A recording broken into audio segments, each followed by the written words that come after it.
কম দামে জমি পেলেই যে আসলে কিনে ফেলতে হবে বিষয়টা কিন্তু একদমই এরকম না। বিকজ এখানে অনেক বড় ধরনের শুভঙ্করের ফাঁকি থাকে, যে বিষয়গুলো আমরা সাধারণ যারা গ্রাহক কাস্টমার আছি আমরা আসলে এগুলো জানি না। তার ভিতরে one of the most problem হচ্ছে পেপারসের ভিতরে আসলে অনেক বড় ধরনের প্রবলেম থাকে, অথবা ছোট ছোট কিছু প্রবলেম থাকে, যে প্রবলেমগুলো একটা সার্টেন টাইমে যে অনেক বড় ধরনের একটা ইস্যুস ক্রিয়েট হয়। সো আপনারা যখন একটা জমি কিনবেন, সেই জমিটা কেনার আগে আপনার একজন বিশ্বাসযোগ্য জমি বিষয়ক একজন সার্ভেয়ার অথবা দলিল লেখক অথবা বিজ্ঞ একজন আইনজীবী তাদের শরণাপন্ন আপনি হতে পারেন। পাশাপাশি ওই জমিতে কোনো মামলা আছে কিনা, ওই জমিতে আসলে কোনো রাস্তা আছে কিনা, ওই জমিতে আসলে কোনো মর্টগেজ বা কোনো লোন আছে কিনা। অনেক সময় আসলে জমিতে লোন থাকলে কিন্তু মানে বোঝা যায় না, বা জমিতে যদি কোনো বিরোধ থাকে তাতেও কিন্তু আসলে বোঝা যায় না।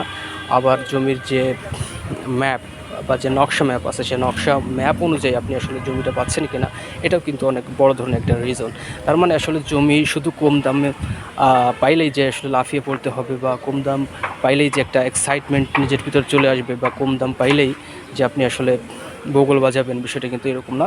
সো আপনাকে ফার্স্ট অফ অল যেটা করতে হবে সেটা হচ্ছে আপনাকে আগে ভালোভাবে যাচাই বাছাই করে এরপরে হচ্ছে আপনাকে সিদ্ধান্ত নিতে হবে। কারণ কম দামি জমি হলেও যে টাকাটা আপনি ওই জায়গায় ইনভেস্ট করছেন, সেই টাকাটা পরবর্তীতে যদি আসলে সব লস হয়ে যায়, তাহলে বিষয়টা কেমন হয়ে গেল না। সত্যি আরেকবার একটু সতর্কবার্তা দিতে যায়, আপনারা যারা আসলে কম দামে জমি কিনবেন, হ্যাঁ আপনার যদি সব কিছু ঠিকঠাক থাকে, অনেক সময় দেখা যায় আসলে একজনের টাকার আর্জেন্ট প্রয়োজন হচ্ছে, সে তার জমিটা সেল করে দিবে, এরকম কিছু কন্ডিশনাল বিষয় থাকে। সেসব বিষয়ে জেনে শুনে বুঝে যদি আপনার মনে হয় যে না সব কিছু ঠিক আছে, আমি কম দামে জমি পাচ্ছি, তো আপনি সেটা অনায়াসে কিনতে পারেন। বাট কম দামের কথা শুনেই যে হুট করে আপনি লাভ দিলেন, দিয়ে জীবনে বড় একটা ভুল ডিসিশন নিলেন, এটা কিন্তু মানে আমার মনে হয় না একজন বিজ্ঞ লোকের কাজ হবে। সুতরাং আপনাকে জেনে শুনে বুঝে এরপরে ডিসিশন মেক করতে হবে। সুতরাং থ্যাঙ্কস ফর ওয়াচিং, ধন্যবাদ।